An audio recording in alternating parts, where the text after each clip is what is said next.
Hi అండి, ఎలా ఉన్నారు అందరూ? నేనైతే చాలా బాగున్నాను. ఈరోజు వచ్చేసి పన్నీర్ కర్రీ అనమాట. పన్నీర్ కర్రీ కొంచెం డిఫరెంట్గా చాలా టేస్టీగా ఎలా చేసుకోవాలో అయితే ఈరోజైతే వీడియోలో అయితే చూపిస్తున్నాను అనమాట. వీడియోని స్కిప్ చేయకుండా ఎండింగ్ వరకు చూడండి. ఛానల్ని ఫస్ట్ టైం చూస్తున్నట్లయితే సబ్స్క్రైబ్ చేయడం మాత్రం మర్చిపోవద్దు. పన్నీర్ ముక్కలను ఏ షేప్లో కావాలో ఆ షేప్లో కట్ చేసుకోవాలి. ఇలా మీకు నచ్చిన షేప్లో కట్ చేసుకొని ముందుగా అయితే ఆయిల్లో ఫ్రై చేసుకోవాలి.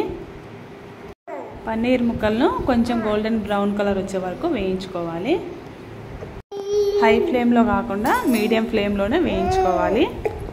మీడియం ఫ్లేమ్లో వేయించడం వల్ల లోపల వరకు చక్కగా వేగుతాయి. తర్వాత క్యాబేజీని చిన్న ముక్కలుగా ఇలా కట్ చేసి పెట్టుకున్నాను. పన్నీర్ వేయించిన కడాయిలోనే క్యాబేజీని ఫ్రై చేసుకోవాలి. క్యాబేజీలో మనకు చాలా యాంటీ ఆక్సిడెంట్స్ ఉంటాయన్నమాట, చాలా మంచిది. క్యాబేజీని మనము వీక్లీ వన్స్ తీసుకుంటే చాలా మంచిది అనమాట. క్యాబేజీ ఇంకా ఫ్రై అయిన తర్వాత మనం ఇలా పసుపు, ఉప్పు, కారం అయితే వేసేసుకుందాము. కారం అయితే కొంచెం ఎక్కువనే వేసుకోవాలి, ఎందుకంటే మనం పన్నీర్ ముక్కలు యాడ్ చేస్తాం కదా.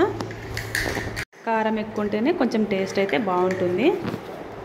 తక్కువ తినేవాళ్ళు తక్కువ వేసుకోవచ్చు. తర్వాత మూత పెట్టేసి ఒక 5 మినిట్స్ తర్వాత చూస్తే మనకు క్యాబేజీ అంతా ఇలా ఫ్రై అయి ఉంటుంది. తర్వాత కొంచెం కరివేపాకును కూడా వేసి కలుపుకోవాలి.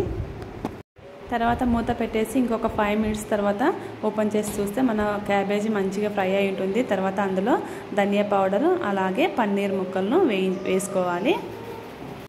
ఇలా అన్నీ బాగా మిక్స్ చేసుకోవాలన్నమాట. తర్వాత ఫైనల్గా ఇందులో సాల్ట్ అయిందా లేదా ఒకసారి చెక్ చేసుకోవాలి. ఇక్కడ నేను ఈ కర్రీకి కాంబినేషన్గా మల్టీగ్రెయిన్ చపాతీ అయితే ప్రిపేర్ చేస్తున్నాను, చూడొచ్చు మీరు. చపాతీ పిండి కోసము అరికెలు, సామలు, ఊదలు అలాగే గోధుమలు వేసి పిండి పట్టించాను అనమాట. ఉట్టి గోధుమలు కాకుండా ఇలా మల్టీగ్రెయిన్ పిండి చేసుకుంటే చాలా మంచిది హెల్త్కి అయితే. ఈ కర్రీకి మనకు రైస్తో అయినా ఇలా చపాతీతో అయినా చాలా అంటే చాలా బాగుంటుంది.